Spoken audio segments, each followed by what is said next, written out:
Welcome to Covered in Pet Hair, a boozy show for pet lovers on Pet Life Radio. I'm your host, Isabel Alvarez-Arata, and today I have the pleasure of having a drink and a chat with a professional dog trainer who thinks dog training should be fun and the pet industry should be diverse.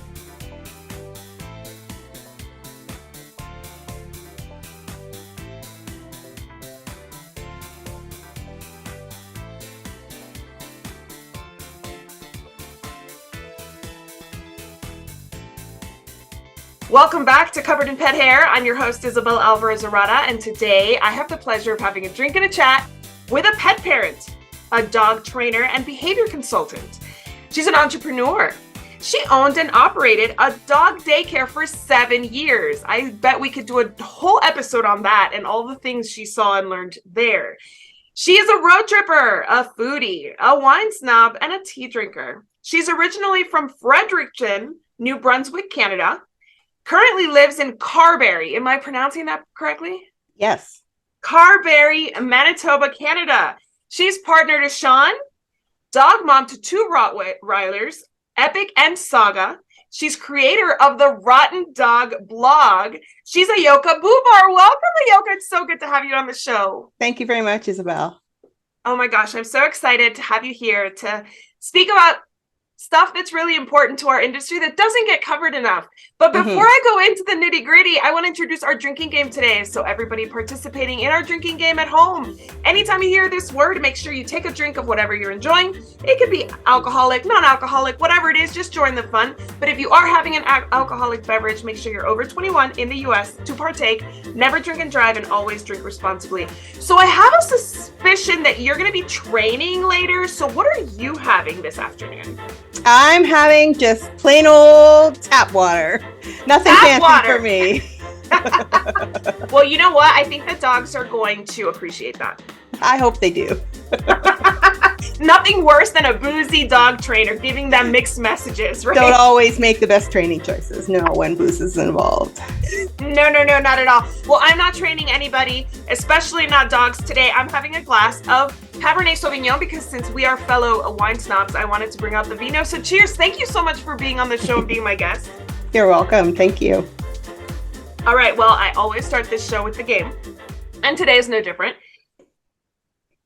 Ayoka is like a big fan of dog sports, and I've not been able to interview anybody about dog sports specifically, like specific dog sports, and I know nothing about dog sports. So if you're game, I would like to play a game called Dog Sports, and it's a quick fire challenge where I'm just going to ask you your opinion on certain things involving dog sports. Are you ready to play? Sure am. All right, let's do this. How do dog sports benefit dogs and their handlers? They help build the bond between dogs and their handlers through training. Perfect. What is your favorite dog sport? My favorite dog sport is sheep herding. Ooh. What dog sport should all dog owners know about and potentially try? I think all dog owners should know about and try trick dogs. Ooh, okay. That is not what I was expecting. I like that. I like that a lot. I was thinking maybe you would say nose work or something. No, tricks. I mean, nose work can be part of tricks, but everybody can teach their dog a trick. Everybody can. That's true. Especially little kids would get a kick out of that too. Yeah, it would be fun to involve the whole family. Yeah. All right. Which of your dogs is best at dog sports in general? Oh, that's a hard one. I would say Epic, but she's had more training than Saga has. Okay, that's fair. That's fair. All right. What is the easiest dog sport for regular dog parents, not trainers, not pros, to get involved with? The easiest one, I would say sprinter, or what we call in the States FCAT, which is just one. It's like a single dog drag race, start to finish. You can do it as a recall, or they can chase a lure, and you don't need any training to do it. You just have to be able to have someone hold on to your dog and release them, and you catch them at the end. How cool. I love that. Okay. Which is the most difficult dog sport to get into? I would say that I've done herding. Really? Yes. I read one of your blogs where you talk about how a lot of these dog sports are mostly represented by certain breeds. Mm-hmm. So those breeds are probably naturally just herders, right? Yep.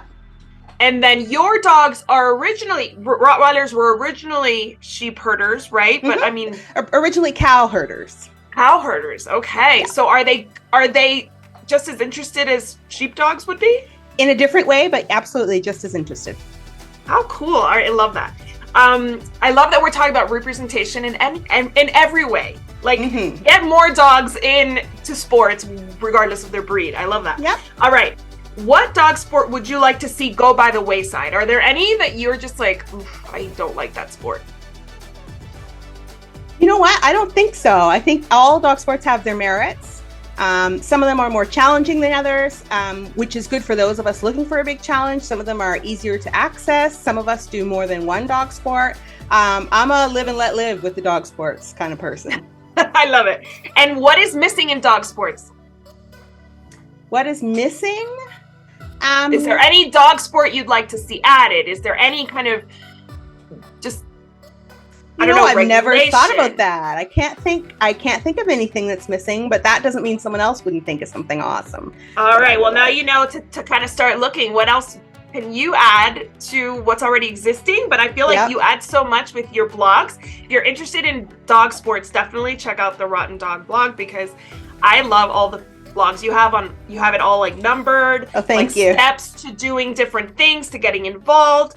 I love it so much. And I want to learn about you and your dog training trajectory, because I've been following you for a long time on social media. I know that you ran a doggy daycare for 7 years. So first of all, how did you get into the doggy daycare? Well, the lady that mentored me in training wanted to open up her own business. She was training out of a building that was closing, and the building itself was going to be torn down and something else put up in its place. So she was losing her building, but she wanted to open up a training business. She'd been doing it part-time, but she wanted to really go as a business. And she and I, because we trained together, talked about, business opportunities, what would work together well as businesses. And we talked about dog daycare and dog training. And dog training and behavior was something that really interested me. So we went in business together. There was no trajectory. So I'm not the kind of person that, grew up with dogs or, has had a dog since before I could crawl. It was just, I was working, quote unquote, for the man. And I decided I wanted to try running my own business. And I did. So what you obviously prefer dog training over doggy daycare? I do. Dog daycare is a really tough business. I would go back to it if I could. But the way the numbers worked, we couldn't make the money we wanted operating it the way that we wanted to. Yeah, that is a challenge right there. Those profit margins are so small. Very tough. For sure. So how about dog sports? What got you into that? Actually, when I got my very first dog, I had a really good friend that I worked with at the time that was into flyball with her dog. And her enthusiasm and love for dogs and flyball got me interested in dog sports. And flyball was the very first dog sport that I ever did. So that's how I got interested, was through a friend. Do you think that there's dog sports everywhere? Like, I've never even looked in El Paso, Texas, if there's any kind of dog sport. Is it pretty common, or am I just missing something? I think so. In the larger communities, like I'm Canadian, so I have no reference for how big El Paso is, but in larger centers, there tends to be, but I think you'll find it in different corners of all over the US and Canada and wherever else your listeners are listening from. You would find it in surprising corners, I think. I need to take some time and look at that, because I have a 11-year-old border collie who is like a puppy. Oh. And I know she would love to get into any of that. Yeah. So I want to know about your dog training kind of energy and how you manage your one-on-ones. You say that you believe it should be fun. So tell me, how do you interact with your dogs and their handlers? I believe it should be fun. I believe it should be fun for both dogs and for their handlers, especially when we're talking about dog sports, because dog sports isn't life or death here. We're talking about having, it should be a recreation, something we do that enhances our lives is what I believe about dog sports. So My personal belief is that I don't believe we need to use punishment in order to do dog sports. I don't use it with my own dogs. I don't train using punishment. I use positive reinforcement. Um, and I think that training should be cooperative and that our dogs should be engaged and part of the training and have a say. And, you know, they're their own beings, even though we live with them and manage a lot of their lives. They do have preferences and, you know, I won't say thoughts, but they, you know, they do have preferences. They do tell us things if we're willing to listen. And I think that sort of encompasses how I think about training in dogs. I love that so much. I love that you have that philosophy. I share that philosophy. I think it should be collaborative, cooperative, like you said. And I think that it's interesting that you want to apply that to dog sports. Is that something, is force commonly used to this day in sports? I would say in some sports more than others, but you would probably find it in just about every sport to a greater or lesser degree. So are you talking about like prong choke shock collars or more like correction type things?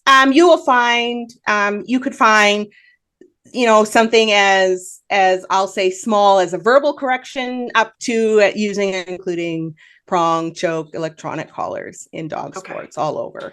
And for me personally, my personal ethics are, this is supposed to be fun for me and for my dog. It's not a life or death situation. We're not talking about my life at stake or my dog's life or anybody else's life at stake.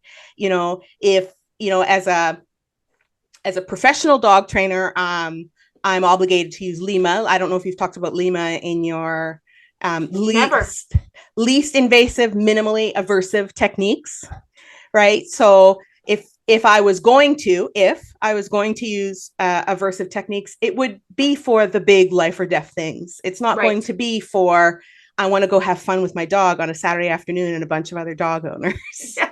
Yeah, I mean, it's supposed to be a positive addition to everybody's life. So it reminds me of like the teenager's mom who's like forcing them to go to swim practice and taking all the fun out of the swim experience and the team experience. You know what I mean? That's what it's giving me. It's giving me like that like helicopter parent, but like these dogs are not gonna like, sure, they can win prizes, right? Mm-hmm. But they're not gonna like secure like, you know, a college scholarship at the end of their performance. So their life is not at stake. It truly is. It's not. I love that so much. Well, I need to take a break right here, but when we come back, I want to speak a little bit about the lack of diversity in the pet industry. And that's why I invited Ayoka here, because she and I share a lot of the same perspective. Don't go anywhere. We'll be right back. Welcome back to Covered in Pet Hair. I'm your host, Isabel Alvarez-Arata, and today I have the pleasure of having a drink and a chat with Ayoka Bubar, who is a professional dog trainer based out of Canada, who I met online. She didn't know me. I was following her for a long time. And I remember her posting one day about a particular conference, and her question was, how much melanin was at XYZ conference? And I said, interesting question. Good question. A question I don't see that often, because in the pet industry, I have noticed that I am one of the solo Latinas that I've ever met in the pet industry. So I know I'm not the only one feeling that. And I wanted to talk to Ayoka about her experience. But first, Ayoka, if you're game, I want to play a second game with you, and it's called Representation Matters. Okay. And unfortunately, I could not find any statistics for pet sitting, which is my former industry. I was a pet sitter professionally for 12 plus years. I could not find any statistics or demographics for dog training. I did, however, find statistics for the veterinary profession in the US. So this game is all about an article that was published by Time Magazine in 2020 about Black, Indigenous, people of color in the veterinary profession in the US. These numbers are disappointing, but are you ready to play a true and false game with me? And so we can all learn together about just how disappointing these numbers are. Okay, let's go. Let's go. The US Bureau of Labor Statistics predicts jobs for vets and vet technicians will grow 6% by 2029. Do you think it's true or false? I say it's false because I think it's going to grow more. Yes, you're right. You're so smart. 16%. I was like, she's gonna get this one. She's informed. All right, next one. Nearly 65% of white households have pets. True or false? And that's in the US. In the US, 65% of white households. I would say, oh, that's a tough one. I'm going to say false because I think it's more too. According to this, I agree that I've heard higher statistics for this, but according to this article, it is accurate. It is 65%. Okay. And this actually surprised me. 61% of Hispanic households have pets. True or false? I'm going to go with true. It is true. I actually didn't expect it to be that high, to be honest with you, because in my culture, in many ways, there's still people being like, a dog is an outside dog, like a dog is a working animal, like it's not really like a pet, but it's changing, and obviously the numbers are reflecting that. And pets aren't just dogs. Right, exactly. And in the Hispanic culture, cats are not pets. Like, we don't have cats. Like, people are like, no. No pet cats, no litter box inside. Correct. It's all about the Hispanic mom not allowing all of these things in the house. Like, I think you'd have to have a very convincing like spouse or child to bring anything other than maybe a dog to the backyard. But things are changing. That's the way I was raised. My grandmother, for example, doesn't want anything to do with pets. Like, she's surrounded by animals all the time every time she visits, and she kind of whatever. My mom likes dogs, loves them, but they have to be a specific kind of small dog, non-shedding, blah, blah. She has her limits. And then there's me, who will take any dog that like shows up or pet. I've hand-raised kittens. I've rescued hamsters, you name it. I've done it. So it's changing. And I think all generations are getting a little more comfortable. So next one is almost 37% of Black households have pets in the US. Almost 37%. I will say true. That is true. That is very true. That's the first time I've actually seen that any kind of statistic relating to, race and ethnicity. Okay, so those numbers came from AVMA's research from a study or poll conducted in 2017 or 2018. So I think that what you're seeing is probably higher numbers today, just because it's been a long time. But that was the last time the AVMA actually published any such numbers. So that's also something that they need to get on, because it's been a while, especially after the pandemic. Things changed a lot. The pandemic changed a lot for pet ownership. All right. Of the more than 104,000 veterinarians in the US, nearly 90% are white. I would say true. That is absolutely true. Less than 2% are Hispanic. Out of the 90, less than 2%, I would say true. And almost none are Black. I would say true. True. It is absolutely true, according to a 2019 Bureau of Labor Statistics figures. In 2013, I have two more questions for you. This one's one of them. In 2013, the veterinary profession was dubbed the whitest in America by The Atlantic. Oh my, I'm going to go with true. It was. Out of 33 professions that they ranked, veterinary medicine was number one. And then finally, one historically Black college has educated more than 70% of the US's current Black vets. One historically Black I would college. say true. Have you seen the Facebook meme of the photographs of all their graduates with their pets? Yes. Out recently. They're beautiful photos of beautiful people with their pets. Beautiful brown and some white people, but mostly various shades of brown in that class, a graduating class. But there is a post that's been going around that celebrates that. Yes, and it's funny because funny like interesting in that the AVMA, when this was published in 2020, didn't have any kind of a committee or part of their organization dedicated to diversity and inclusion. Now they do.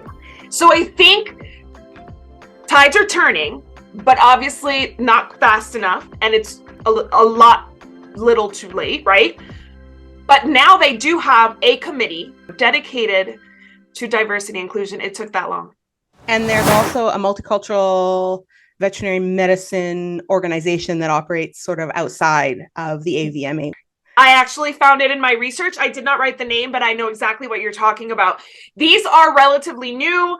and they are making a lot of waves. And I think individual organizations are also trying. I just applied to Karen Pryor, the Karen Pryor Academy. For their professional course. Yes. And they do have a scholarship for Black, Indigenous people of color. So I think it's changing and it's great. But I want to kind of pick your brain so that those who are watching and being like, so, okay, so there are no Black vets. Like, okay, there are no Hispanic pet sitters. Okay, there are no Black dog trainers. I want you to tell me, like, why do you think it matters that there aren't? When we look at our general population, we have Black, we have Latina, we have people of all different backgrounds, and when we don't see them represented in our professions across the board, whether it be car mechanic, whether it be vet, whether it be dog trainer, it means that perhaps our culture of our organizations are missing something, that they're not being welcome and open. And I think welcome and open organizations are the ones that grow and the ones that thrive, because they're listening to their members, they're working for their members. So I think in order to keep up with things in today's world, we need more veterinarians. What was the statistic? 16%? Yes. 16%. That's a lot if you think about how many veterinarians there are in the US working in all sorts of places, right? Like in Manitoba, where I am, not far from where I am, a lot of the veterinarians are working in the meat industry or in the farm and agriculture industry. Agriculture.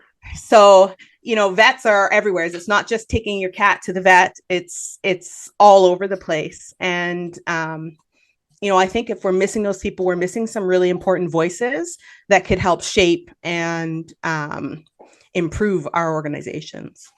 Absolutely. Why do you want to see more diversity within the pet dog training, pet care industry in general? I think people deserve to have trainers that look like them. Yes. Someone that understands, like you were talking about, my mom would never allow a pet in the house. So then how do you learn about pets? Correct. And pet care, like maybe having a trainer that shares your background helps you understand things a little bit better and helps you incorporate things into your day-to-day life a little bit better. And I think we all work better with people that at least understand us or understand a part of how we live. Absolutely. I totally agree. How does the representation matter to the dog owners as far as them feeling heard, like seen? When when I go to a veterinary office, I never expect to see a Hispanic veterinarian. Like I just don't. And I'm sure most Black people don't expect to walk in to a veterinary clinic and be like, hey, I would be shocked. Right? So like, why does that matter? Why as even just like as a personal kind of something to notice? Like, does that matter to you? Does that say, wow, like I'm so proud, I'm happier, I'm more connected? Does that make a difference to you, or do you not care based on the care that they give you? I would say I would be absolutely proud. I mean, the care that my animals get is wonderful, and I think it would be wonderful, regardless of what our veterinarian looked like. That's what we would expect. But to have a little bit of diversity, I think, would make me feel proud and definitely more comfortable in that situation, because I do wonder sometimes what assumptions a veterinarian is making about me as a person based on my skin color and how I look. Yeah, absolutely. That maybe a person of color might not. Right. Well, it's funny because the article said this. The article's fantastic. If you have not read the Time Magazine article from 2020, that is about, I think the title is Black Veterinarians Want More Diversity. It says, it asks the question, why are kids, Black or Hispanic kids, not interested in becoming veterinarians? It's because that wasn't maybe an option for them because they've never seen a veterinarian because they didn't grow up with pets, right? But it doesn't mean that they wouldn't be an amazing addition to the industry later in life when they were exposed to other possibilities living on their own. And then it also talks about how maybe waiting until helping, college graduates get into the veterinary industry is too late. Like, it's by then they've already maybe chosen other career paths. Yep. Do not Absolutely. involve veterinary medicine. Yep. Well, and I think if we want to think even bigger, if we just think about people of color in STEM, science, technology, engineering, and I always forget what M is, mathematics. Veterinary medicine is part of STEM, and we also see a lag in and a lack of diversity in STEM jobs and professions on the whole. Yeah. Are you thinking that there's more than can be done at this point? Like, obviously, we've talked about AVMA starting a committee. We've talked about the other organization that's not related to the AVMA. We've talked about Karen Pryor and similar organizations offering scholarships to kind of help people go surpass barriers, financial barriers to get into the industry. What else can be done? I think organizations can be more welcoming. I love that Karen Pryor offers those scholarships. And right now, if you look at the big conferences, they're the only ones offering a scholarship for Black, Indigenous, and people of color. That's really sad, actually. I think our organizations can do better. There are some committees, but I'm a believer that committee work is slow in organizations. My experience with committees is they're always they err on the side of safety, and there's always a concern of acting and behaving appropriately towards people of color. I think there's some fear there as to how to include people of color in things. There's, some of these organizations have done some things that are pretty damaging, that maybe people of color don't want to be a part of those organizations. Because people in, not necessarily the organization, but people that are part of those organizations and continue to be parts of those organizations have done damaging things. So, I wish I had a magic wand. Right.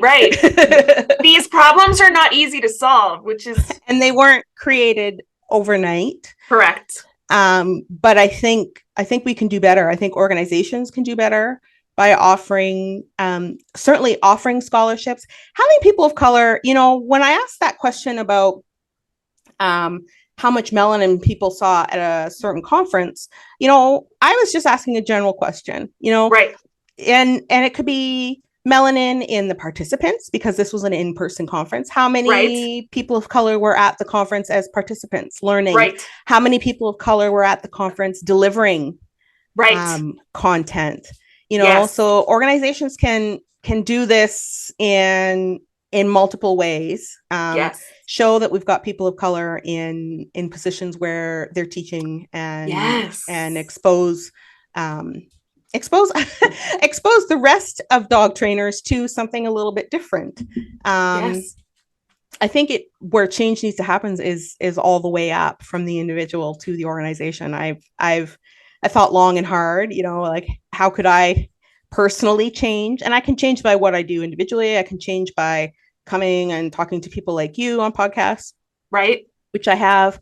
And I can change by pushing organizations to do some things. I'm not at the point yet where I want to participate in some of these organizations, because I'm not confident that most of them have the best interests of people of color in mind. I feel like maybe some of their movements towards inclusion are performative. Right. And it's also not your individual responsibility to educate a whole organization. There's that too. There's lots of places they should care, right? You got it. You are not hired as a consultant. The way I was raised and the way I think, if there's going to be a problem, then I need to be part of the solution. I love that. I saw that you were talking on your blog about, there was a discussion that came up about race or diversity or inclusion, or I can't remember the word you used. And somehow I was a part of it. And then you were like, ... Is anybody surprised? And I think it's great that you're willing to have the hard conversations.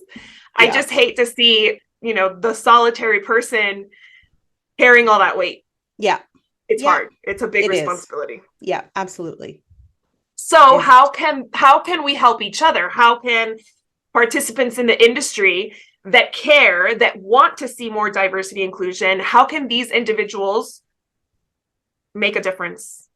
I think by asking the awkward questions, how, when they are on their committees, how many people of color are going to be involved? Have we thought about including people with diverse backgrounds? And diverse doesn't always mean, when we think people of color, that's visually diverse, Right. in a way. Right, But right. diversity can include a lot of different kinds of people. Of course. So I think we need to be asking the questions about how we're being inclusive in everything that we do, not having a committee, but bringing diversity into all aspects of an organization. And committees are great. Like I said, they can get some certain things done. They show a desire to make changes, but they don't always, in my experience, arrive at making changes very quickly. Right. Yeah. There's too much bureaucracy. Like it is what it is. Yeah. But that's I think just how they work. Organizations are made up of members. Yes. I pay to be a member of I'm a certified professional dog trainer through the Certification Council for Professional Dog Trainers. Mm-hmm. And so I'm a member. I pay $300 plus Canadian every 3 years to continue my membership. And when they have sent out things asking different questions about race and inclusivity, I've participated in that. How it is being used, I have no idea, because I haven't seen any results of that to date. Would I be on a committee within the organization? I'm not there yet. That's a time commitment. It's always, we want your time, we want your time, we want your time. Right. And when you're an entrepreneur, your time is limited. Of course. And I work really hard at keeping a work-life balance. Yes. So I think asking the hard questions is how anybody can ask those questions. Yeah. And they're hard questions. And it doesn't mean you have to have the answer in order to ask that question. But I think we need to start asking those questions. I would say 2 years ago, when the Black Lives Matter movement was really active, that a lot of organizations were asking themselves these questions, but I feel like now it's on the back burner. There's nothing has moved forward. Like I said, Karen Pryor, I've seen make some public changes to their, but if you look at their faculty, they're still pretty white. Still pretty white when you look at their faculty. So, are they making changes? Absolutely. Are they where they should be? Not yet. Nobody is. And so we need to hold these organizations accountable a little bit too, ask the questions, they give us answers, they kind of placate us a little bit, and then we need to follow up, and then we need to hold them accountable. And it is something that takes time, but I mean, it's what are the benefits? What, to me, the benefit is different perspectives, different experiences, all learning from each other makes us better as individuals, and therefore impacts the way that we deal with our clients and interact with the clients that we work with. It just makes us better people. So what is your goal with inclusion and seeing more Black people of color? I would agree with everything that you just said, that more inclusion means more ideas means that those really good ideas get disseminated, and that the profession on the whole, we're an unregulated profession in dog training. Yes. And, there's been the drumbeats of, our profession is going to be regulated eventually down the road. And I think once we get into regulation, that a lot of the thoughts about people of color and all of that are going to kind of disappear, because that'll be the big thing in the industry to sort of that the industry has to tackle. I would like to see diversity tackled before regulation, but we may not have a choice in that. Wow. But I think that dissemination of ideas and brainstorming and working together, because the other thing is, we're talking about ideas, we're talking about being better, which means better outcomes for our clients, which are dogs and their owners. Right. Exactly. And we want dogs and their owners to be living and coexisting peacefully together. I'm more active in training dog sports, so I want dogs and their owners to be having fun in Yes. dog sports, because I think that enhances human life to have fun with their dog. Of course. Absolutely. And I think in many ways too, this 37% of Black households have pets, with all the benefits of having pets. The benefits of being active, the stress relief that they offer. I think everybody should have access. And if they see more representation, their veterinarians are Black, their pet sitters Black, their dog trainers Black, it just makes it feel like they're not out of place. Like they're not the random person in the neighborhood who decided to get a dog. And I just feel like Latinos too. Like, I mean, I see here in El Paso, everybody has like Chihuahuas, and we have a lot of dogs here, and we have a lot of Latinos here. And it's because of the area being very Chihuahua friendly. Our baseball team is Chihuahuas.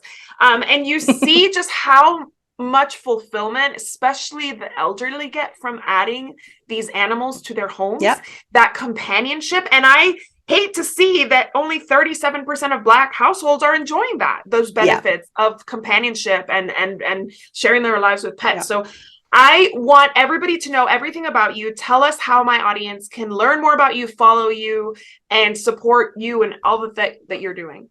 The two best ways to learn about me are on my website, which is ayokabubar.com. Real simple. AYOKABUBAR.com. I'm on Facebook as Ayoka Bubar CPDTKA. But if you do on Facebook, if you hit the @ symbol and AYOKA.BUBAR, I'll come up for you there.